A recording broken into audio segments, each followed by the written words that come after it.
മൗനരാഗം ഇത് പ്രേക്ഷക പ്രതീക്ഷകളെ തച്ചുടയ്ക്കും ഒരു കിടിലൻ പ്രൊമോ തന്നെ. ചക്കിനും വെച്ചത് കൊക്കിനും കൊണ്ടെന്നൊക്കെ പറയുന്നത് പോലെ തന്നെ നമ്മുടെ കല്യാണിയുടെ അച്ഛൻ നമ്മുടെ കല്യാണിക്കിട്ട് പാര പണിയാൻ വേണ്ടി കൊടുത്ത കേസ് സ്വന്തം മകനിട്ട് തന്നെ തിരിഞ്ഞു കൊത്തുന്ന ഒരു ഒരു രംഗങ്ങൾ തന്നെയായിരുന്നു കേട്ടോ നമ്മുടെ പ്രൊമോയിൽ കാണുവാൻ സാധിച്ചത്. നമ്മുടെ സോണി ഇങ്ങനെ പറയുന്നുണ്ട്, അന്ന് മോഷ്ടിക്കാൻ വന്ന ഒരാളിൽ നമ്മുടെ വിക്രത്തിൻ്റെ ഒരു സെയിം ഷേപ്പുള്ള ഒരാളുണ്ടായിരുന്നു, അത് വിക്രം തന്നെയാണെന്നാണ് തൻ്റെ വിശ്വാസമെന്ന് സോണി പറയുന്നുണ്ട്.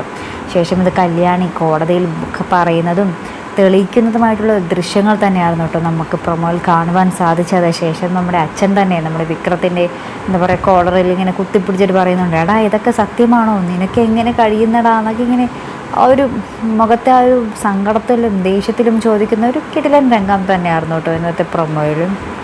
അപ്പോൾ ഇതൊക്കെ കണ്ടിട്ട് നമ്മുടെ കല്യാണി ചിരിക്കുന്ന സന്തോഷിക്കുന്നത്, ഇത്രയും നാൾ തന്നെ തഴഞ്ഞിട്ട ഒരു അച്ഛൻ മകനെ ഇങ്ങനെ രാജാവായിട്ട് വളർത്തിക്കൊണ്ടിരുന്നിരുന്നായിരുന്നു. അപ്പോൾ മകൻ്റെ കയ്യിലിരിപ്പ് ഇപ്പോൾ അറിയുമ്പോഴുള്ള ആ ഒരു അവസ്ഥ അതെന്തായാലും ആർക്കും ആഘോഷിക്കാൻ കഴിയുന്ന ഒരു നിമിഷം തന്നെയാണ്. സ്വന്തം അച്ഛനാണെങ്കിൽ പോലും അത്രയും ദുഷ്ടത തന്നെയാണ് നമ്മുടെ കല്യാണിയുടെ അടുത്ത് ഇത്രയും നാൾ ചെയ്തിട്ടുള്ളത്. അപ്പം എന്തായാലും ആ കല്യാണിയുടെ ഒരു മനോഹര വിജയം തന്നെയാണ് ഇനി വരാൻ പോകുന്നത്.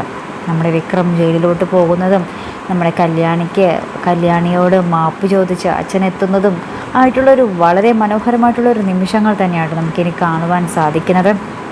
എന്തായാലും മൗനരാഗം ക്ലൈമാക്സിലേക്കോ എന്നുള്ളൊരു പ്രേക്ഷകർക്ക് ഒരു സംശയം കൂടിയാണ് ഇപ്പോൾ ചോദിക്കുന്നത്.